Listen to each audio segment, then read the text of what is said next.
Legs up, legs across, switch and switch. You know when your level's called Avalanche Launcher that you best move fast. Hello everybody, my name's James. This is CRUX, The Great Outdoors, the sequel to a game that I really liked, which was just called CRUX, a climbing game, which came out about a year or two ago. That was a completely free game which you could download and still can. This is the premium follow-up, which means no in-app purchases or anything like that, but it maintains a lot of the addictive fun / stress that the first game offered. Down, down, down. There we go. Because this is a climbing game that requires a lot of strategizing. You cannot just sort of spam your way through it. You have to really think about what you're doing, because there are a lot of pitfalls you need to cope with. So for example, I can swipe the left-hand side of the screen, left and right. This is me moving the legs. The right-hand side of the screen controls the up, down, and left and right of your arms. So it's got that, as I mentioned in the first little video, the kind of quap thing where you're monitoring different parts of your body and you're trying to get them to all move in harmony. However,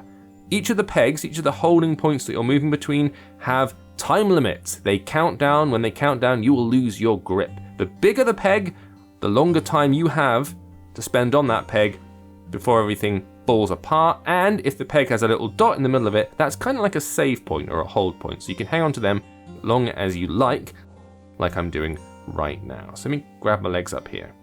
And when I say strategizing, I really do mean it, because, oh god, this is going to be, you can't go diagonal, you have to go cardinal directions. And yikes, up, up, up, up, up. So that means, whoa, whoa, whoa, up, up, up. Oh, just.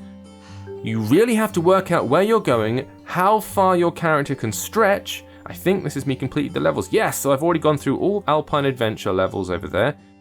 And now I can move on to the lighthouse. This is something I don't remember being in the first game, like quite distinct settings. So you've got the lighthouse, Olive Garden, Blisterwood Grove, and all of these to unlock as you go through the game. I have started a little bit of the lighthouse just to take a look. With Keeper's Commute and the Northern Cross, and as you can see, did okay but not great at both of them.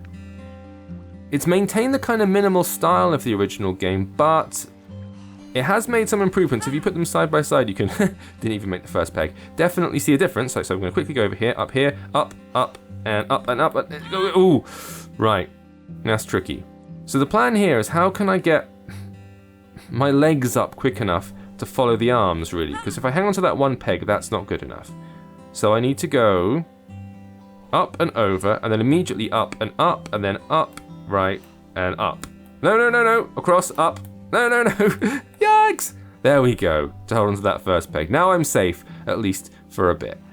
So my best advice, if you're picking up these kind of games for the first time, is get the legs up high. Ideally, get them up over and like shoulder length if you can. It requires a peg that's big enough for you to spend the time doing that. You can't do it on the little ones, but if you can get your legs or your ankles up around your head, which is good advice for a number of situations, specifically while climbing in this instance, then you can probably stand a better chance of reaching the top of this thing.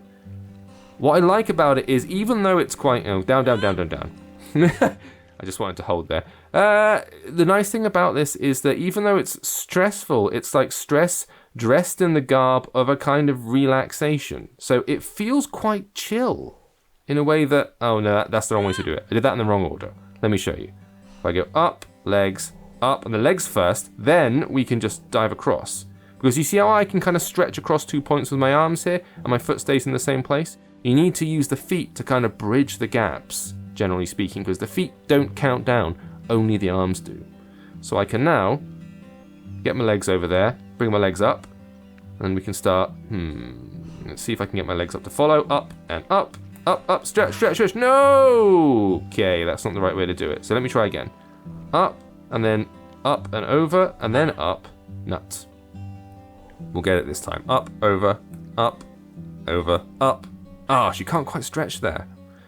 So what do I need to do? So I'm gonna go, I guess I just go up in a straight line, but I have the feeling, let's just try and go up in a straight line. Go up, up, up.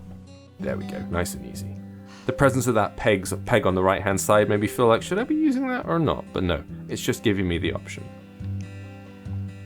I'd like to know how they decided to name the levels. What significance does lifeboats have with this mess I'm looking at right here? So I feel like I want to get those legs up quick. This looks tricky. I can't even see the save point, so we're going to go up, up, up, up and over, and up, and then up, and then up, quick, quick, quick. Legs first, over, over, over. Whoo! Whoo! That probably looked fine. Like, as you're watching this, you're like, yeah, that wasn't anything. But, yeah, that's stressful. So I'm going to try and what am I going to do? What is the best way to do this? I feel like my legs should be on the other side for this one, but I need that safe point to hold on to. It's going to be really tricky to get my legs over, if you see what I mean.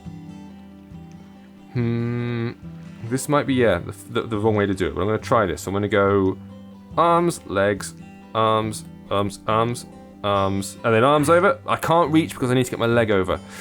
He said, winking. Up, up. Oh, no, wrong order. So we go arms, legs, arms, arms, legs, arms. Oh, crap. I think that was the right way to do it, though. Arms, legs, arms, arms, legs. Crap. Gotta get the legs bit right. Yeah. Over. Why didn't you? No, come on now. Come on. Last try.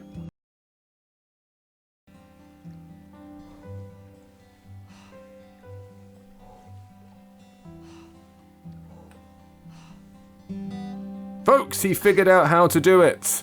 If you saw a jump in the footage there, that's because I just spent about 30 seconds working that out in frustrated silence, and you didn't need to watch that bit. But the joy of victory. It's still a delight. I remember recommending this game at the time. I'm going to do the same thing with this. It's on the pricier side. It's £3.99, $3.99, right? Which, in this day of everything being free to play and no one ever buying anything, is kind of a big ask, I guess. But I don't see a problem with that because it depends on how good the thing is, right? We're going to jump backwards and forwards and we're going to go over and up and nuts. Because it really is something interesting and unique. I feel like they got nothing out of the first game apart from sort of attention. They didn't charge anything for it. And slipping them a few bucks as a kind of thank you. And also go download the first game as well because there's even more content there and it's bloody lovely. And also, I should point out in this one, if you go over here, there are virtual buttons you can add to the game. So if you want to rely on purely push rather than swipe, which is what I've been doing up until now, then you've got the options. You see what I mean?